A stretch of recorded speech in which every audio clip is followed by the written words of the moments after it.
¿Sabéis lo positivo de grabar con el cambio de hora? Que puedo dejarme el día de grabación.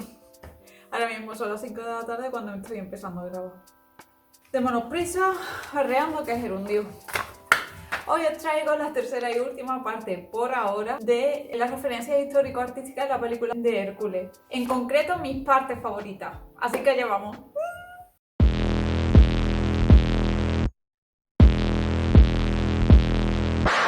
Como ya visteis en mis dos vídeos anteriores...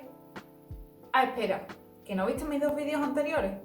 Espera un momento. Aquí arriba te voy a dejar el primero de ellos, en donde te hablo de las primeras referencias histórico-artísticas de la película de Hércules y cómo se mezclan los estilos entre ellas.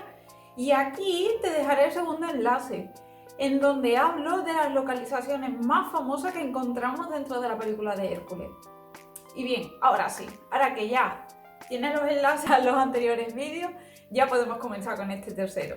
¿Y qué veremos hoy? Pues bien, he decidido dejaros lo mejorcito para el final. Y es que en el vídeo de hoy veremos mi top de referencia histórico-artística en la película de Hércules. En concreto os traigo arte griego, arte romano, arte renacentista y arte neoclásico. Y bien, para empezar tenía que ser sí o sí el número musical de Megara. No diré que es amor. En este número musical vemos cómo Megara se mueve en un escenario que ya conocemos gracias a mi vídeo anterior, que es la villa de Adriano en Tívoli. Lo curioso de esta escena es que no se encuentra sola, sino que está acompañada por las musas, las cuales le realizan los coros y en ocasiones también son como su yo interior, diciéndole lo que realmente siente, pero que su cerebro le impide pensar, que realmente está enamorada de Hércules. La cuestión es que durante este número musical las musas se integran en el escenario perfectamente, recreando esculturas, fuentes, todo lo posible. Y una de esas escenas o de esos momentos ejemplares dentro del número musical es sin duda alguna cuando se transforman en columnas. Y es que las musas recrean uno de los tipos de columnas más famosos dentro de la historia del arte. Y estoy hablando, sí, de las cariátides. Estas que pertenecían y que fueron ejemplares dentro del templo griego del Erechtheion en la Acrópolis de Atenas. Como mencionaba, las musas se incorporan en el escenario de la película y con su cuerpo recrean así el fuste de este tipo de columnas, las cariátides. Lo ejemplar de este tipo de columnas es que estas poseen la figura de un cuerpo humano, en concreto el cuerpo femenino. ¿Y de dónde procede este nombre, las cariátides? En concreto procede del pueblo Caries, en el Peloponeso. Y para entender esta historia nos tenemos que trasladar hasta la Grecia del siglo V a.C. con las guerras médicas. Durante estas guerras, los habitantes del pueblo de Caries se aliaron con los persas para enfrentarse así a los aliados helenos. La cuestión es que al final los griegos ganaron. Y como suele ser habitual en las guerras, asesinaron a sus hombres y solo dejaron vivas a las mujeres. Estas mujeres fueron esclavizadas, entre otras cosas, como es de imaginar, siempre que ocurre una guerra. Con esta esclavización tuvieron que soportar diferentes tipos de trabajos de fuerza y soportar una gran carga. De ahí que esto suponga una dualidad metafórica, columnas y mujeres, y se utilizase esta representación, ya que tanto las mujeres como las columnas tenían que soportar un gran peso, en el caso de las columnas el peso del templo, y en el caso de las mujeres de los trabajos físicos. Y como os mencionaba, este elemento constructivo es el más famoso dentro del templo del Erechtheion en la Acrópolis de Atenas. Sin embargo, cuando visitamos la Acrópolis, lo cierto es que estos no son los originales, sino que en el templo se encuentran una copia y los originales los podemos visitar en el Museo de la Acrópolis en Atenas. Hoy os podría traer miles de ejemplos, pero como no queremos que este vídeo dure hasta el infinito y más allá, vamos a quedarnos con 5 ejemplos más y tenemos que tener en cuenta lo que os comenté en el primer vídeo, la gran mezcla de etapas estilísticas que se realiza en la película de Hércules. Como recordaréis, para volver a ser un dios, Hércules debía de convertirse en un héroe y para hacerse un héroe debería de buscar al entrenador de héroes, es decir, Fili. En su primer encuentro, tras acudir a la isla de Rodas, en primer lugar lo confunde con un cabritillo y tras esto se nos muestran diferentes escenas forzadas o de acoso a las ninfas. La cuestión es que una de esas escenas representa a la perfección una de las temáticas más recurrentes dentro de la historia del arte. Y os estoy hablando de Apolo y Dafne. Como os mencionaba, este tema ha sido bastante recurrente en diferentes facetas artísticas. Por ejemplo, tenemos el caso del pintor Paolo Palaiolo, el cual realizó la pintura de Apolo y Dafne entre los años de 1470 y 1480. También encontramos escritos como por ejemplo el soneto número 13 de Garcilaso de la Vega, y por supuesto tenemos también la escultura del magnífico Bernini. Esta escultura posee la sorprendente altura de 2,34 metros y, como podéis contemplar, está realizado en mármol. Como os mencionaba, en ella se representa el mito de Apolo y Dafne, que como breve resumen sería que Apolo quedó maldecido por el dios Eros, es decir, el dios del amor, tras este haberse reído de él por estar jugando con una flecha y un arco, vamos, como un patio de recreo básicamente. Total, que Eros decidió lanzarle una flecha de oro a Apolo, en el que quedó perdidamente enamorado de la ninfa Dafne. Por el contrario, Dafne recibió una flecha de plomo, haciendo que sintiese horror y odio instantáneamente hacia Apolo.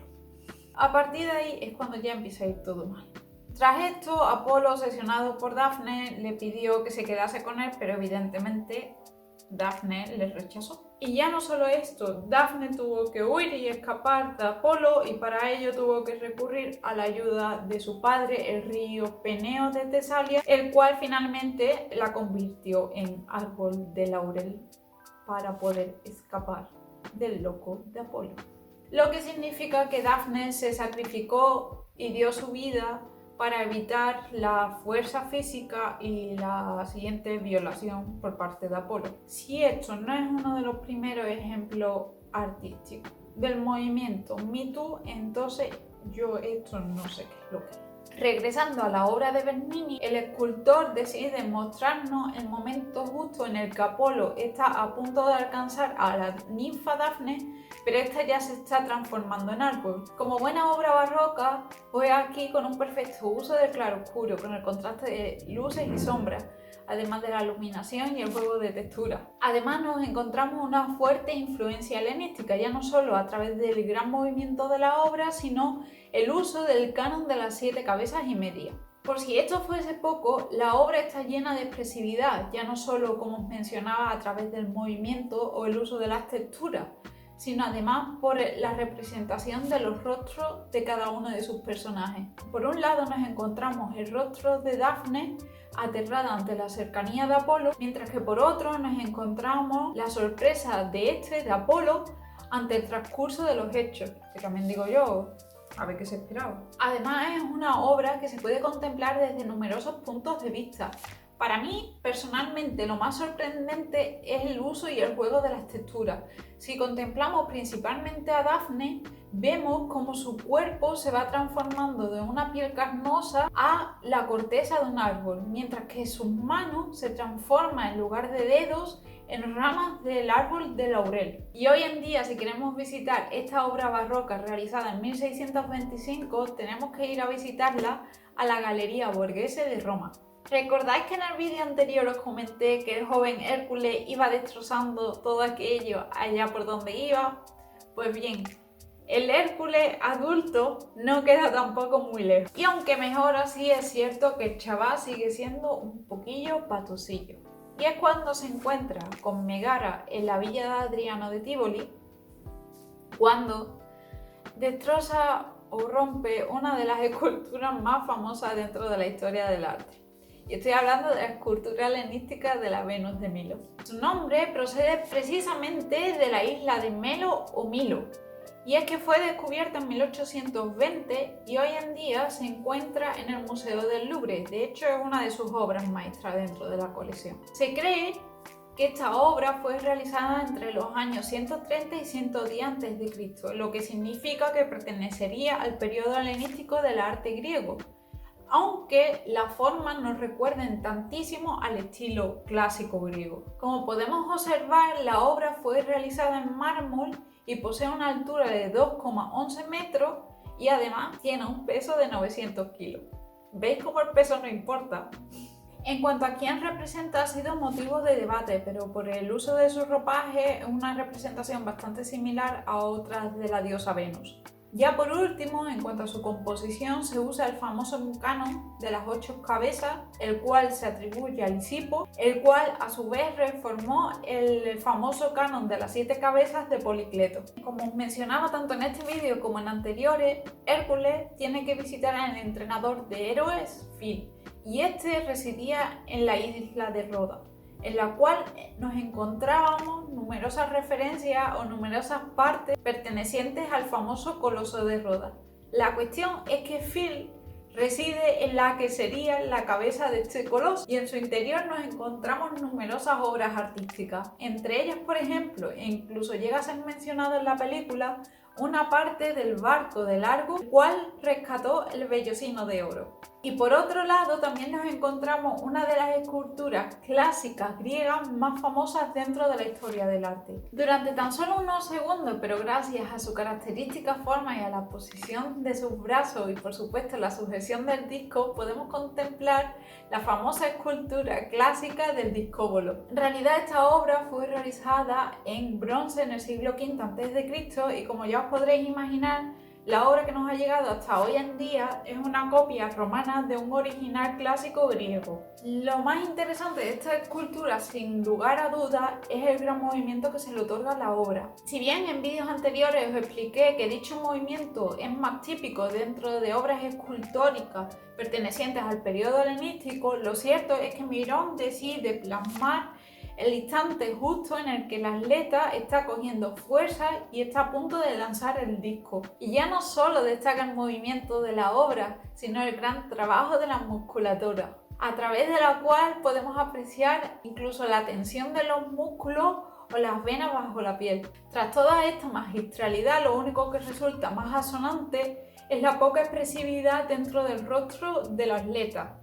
Vamos, que parece el mismo Ben Affleck. Con respecto a este aspecto se encuentran dos hipótesis. En primer lugar sería que Mirón sería incapaz de representar la expresividad facial y por eso dejó a nuestro protagonista con esta inexpresividad, cosa que dudo tras el profundo trabajo de musculatura que hemos apreciado en los detalles. Y la otra opinión o hipótesis sería que el escultor pretendía plasmar en el rostro de dicho atleta la armonía y la belleza del cuerpo humano a pesar de la actividad física. Y por último, aunque se desconoce la personalidad que se esconde detrás del atleta del discóbolo, se estipula que sería un famoso atleta dentro de los Juegos Olímpicos de la época. Y bien, si empecé este vídeo con Megara, lo voy a terminar con Megara. Las dos referencias artísticas que nos quedan pertenecen a la canción No diré que es amor. Y es que esta canción tiene tantas referencias artísticas que es muy difícil quedarse tan solo con una. La siguiente escena, aunque tan solo dura unos segundos, también se da durante la canción de Megara. Como ya sabéis, las musas las persiguen constantemente y recrean diferentes escenas. En una de ellas aparece la diosa Venus y es acompañada por dos de las musas. Lo curioso de esta representación es que nos recuerda profundamente a la pintura renacentista de Sandro Botticelli, El nacimiento de Venus. La primera pregunta sería, ¿cómo podemos diferenciar que se está representando a la diosa Venus? Por dos elementos principalmente. El primero de ellos es la posición corporal. Como ya vimos en el primer vídeo, aquí se representa una Venus púdica, es decir, una Venus que está intentando taparse sus intimidades. Cosa curiosa, porque si contemplamos la escena vemos como esta Venus está vestida, lo que significa que no necesariamente debería de taparse sus intimidades, pero bueno, como Disney es family friendly, pues ya está, después te mata a la madre o al padre del protagonista, pero eso no pasa nada. Por otro lado tenemos el elemento de la concha. Y es que la diosa Venus, la diosa de la belleza, nació en mitad del mar cerca de la isla de Citera y fue transportada en una concha gigante hasta esta isla empujada por el viento. Y efectivamente estos dos elementos nos los encontramos en la composición de Botticelli. En primer lugar nos encontramos a una Venus púdica en la que está intentando taparse sus intimidades tanto con la posición de las manos como con su larga cabellera rubia. que mira, que casi que tengo el pelo tan largo como la Venus, ¿eh? Además, en la obra de Botticelli nos encontramos que Venus es acompañada en el lado derecho de la obra por Céfiro, es decir, el dios del viento, y por Aura, la diosa de la brisa. Por otro lado, en el margen izquierdo nos encontramos a una de las horas, es decir, las representaciones de las estaciones. En esta ocasión nos encontramos a la representación de la primavera, la cual es acompañada con un manto de flores para así acoger a la diosa del Olimpo. Esta obra se realizó entre los años de 1482 y 1485 y efectivamente pertenece al Renacimiento italiano. Hoy en día se puede contemplar en la Galería Uffizi de Florencia y para mí es una de mis obras preferidas desde que estudié Historia del Arte en el bachillerato. El juego de luz y el contraste de tonalidad, así mismo como la marcada y estructurada composición y por supuesto la marcada figura central de Venus, hace que sea una de mis obras preferidas del mundo mundial. Y para terminar nos encontramos con una de mis esculturas favoritas dentro de la historia del arte. Efectivamente también aparece en el momento de la canción de Megara. Justo después del pequeño guiño al nacimiento de Venus, la siguiente obra escultórica que nos encontramos es la representación de Psique y Eros. En concreto, la obra escultórica de Psique reanimado por el beso del amor de Antonio Canova, realizada en 1793 y custodiada por el Museo del Louvre en París. Como mencionaba, en la escultura se representa a Eros y Psique recreando la historia que se plasma en la metamorfosis de Apuleyo. A ver, la historia empieza muy mal, muy mal. En lugar de mostrarnos Woman Support Woman, es una historia llena de envidia y de celo desde el minuto cero y no va mejorando conforme avanza, así que por favor, abramos la mente. Esto es mitología. Y es que la historia comienza con la diosa Afrodita, es decir, la diosa de la belleza y del amor, la cual se encontraba bastante celosa de la belleza de Psique. Así que decide mandar a su hijo Eros que le lanza una flecha y así obligar a Psique que se enamorase del hombre más feo del mundo. Como si eso fuese un castigo. Y como os podéis imaginar, Eros, al conocer a Psique, queda perdidamente enamorado de ella y evidentemente no le lanza la flecha, sino que acaba lanzándola a mitad del mar. La cuestión es que la historia no termina ahí y no mejora. Para evitar la venganza de Venus, Eros decide tomar a Psique y esconderla en una profunda oscuridad. Por lo tanto, Psique no tenía ni idea ni de quién ni de cómo era Eros, aunque sucumbe a sus encantos. ¿Cómo? No me lo explico. Esto es lo que se llama un rapto literal mezclado con el síndrome de Estocolmo. Pero bueno, vamos a seguir porque si no este vídeo no termina. Pero como se suele decir, la curiosidad mató al gato. Así que un día, mientras que Eros dormía, Psique decidió tomar una lámpara de aceite para así contemplar su rostro, con tan mala suerte de que una de las gotas hirviendo cayó sobre el rostro de Eros. La consecuencia: Eros huyó y la maldijo por haberle destrozado la cara. Y evidentemente la abandona. Al final todo esto se resuelve de una forma muy rara, pero se resuelve.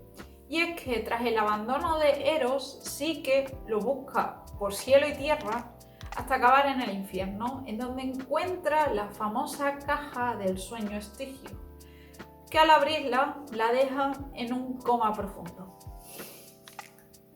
De Guatemala a Guatepeo. Es un poquito como la aurora de la Bella Durmiente, pues un poquito eso. Tras esto, Eros regresa a ella. Pues sí, porque por lo visto el chaval seguía enamorado. Yo te abandono, pero sigo enamorado de ti. Así que con un beso de amor verdadero, sí que finalmente se despierta y bueno, ya os imagináis el resto. Comieron perdices y vivieron felices. Por último, esta obra de Canova decide representar el momento justo en el que Eros acude hasta Psique a reanimarla, como ya menciona el título, con el beso del amor. Y lo más sorprendente ya no es solo la temática, sino la composición de la obra, con una marcada X formada a través de las alas de Eros y la composición de las piernas de ambos, que a su vez esta X, el punto central, queda enfocado en los rostros de ambos jóvenes. El tema principal, es decir, el beso de amor verdadero. Y bueno, esto sería todo por hoy. Espero que el vídeo os haya gustado muchísimo. Me encantaría leer en los comentarios que me dijeseis cuál ha sido de todas las representaciones que os he traído la que más os ha gustado de todas. Y si no tenéis ganas de hablarme de eso, hablarme de vuestra vida. ¿Por qué no? ¿Por qué no? Y bien, si os ha gustado este vídeo, dadle like. Además, si os gusta este tipo de contenido, no olvidéis suscribiros al canal y además activar la campanita. Y ya por último, os agradecería que me siguieseis por las plataformas de TikTok e Instagram, porque en ambas traigo contenido de forma más habitual y mucha más variedad. Así que eso sería todo por hoy. Muchísimas gracias una vez más y un besito enorme. ¡Mua!